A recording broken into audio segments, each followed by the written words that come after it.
যিনি প্রেজেন্ট করেছেন অ্যাডভোকেট শিশির মোহাম্মদ মনির, উপস্থিত সর্বস্তরের ছাত্র জনতা, আসসালামু আলাইকুম।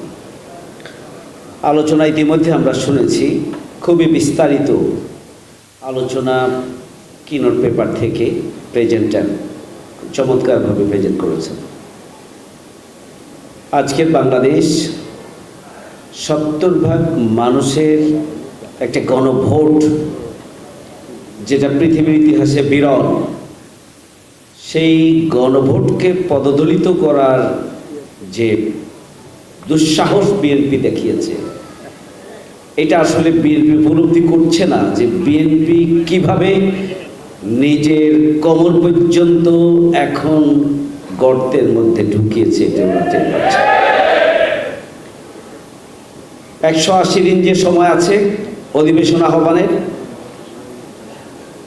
বিএনপির যদি শুভবুদ্ধির উদয় না হয়, তাহলে এই 180 দিনের মধ্যেই বাংলাদেশের জনগণকে সচেতন করে, ঐক্যবদ্ধ করে বিএনপি সরকারকে গণভোটকে পদদলিত করার যে শিক্ষা, সেই সমুচিত শিক্ষাটা দেওয়ার জন্য আমাদের ঐক্যবদ্ধভাবে ভূমিকা পালন করা উচিত বলে মনে করি। আমাদের দেশ বারবার জুলাই গণঅভ্যুত্থানের মতো বাংলাদেশের ইতিহাসে 71-এর যে আন্দোলন,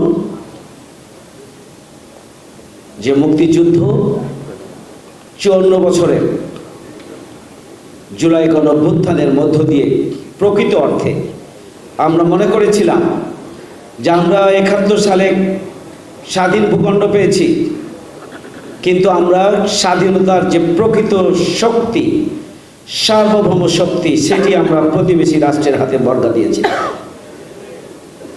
আমরা জুলাই গণঅভ্যুত্থানের মাধ্যমে সেই সার্বভৌম শক্তিকে আমরা আবার পুনরুদ্ধার করেছিলাম। এদেশের তরুণ দামাল ছেলেরা নিজেদের বুকের রক্ত দিয়ে, জীবন দিয়ে এদেশের 18 কোটি মানুষকে ঐক্যবদ্ধ করে জুলাই গণঅভ্যুত্থান সংগঠিত করেছিলেন। সেই গণঅভ্যুত্থানকে পদদলিত করার কোনো স্পর্ধা যদি বিএনপি দেখায়, তাহলে তার খেসারত তাদেরকে বহন করতে হবে।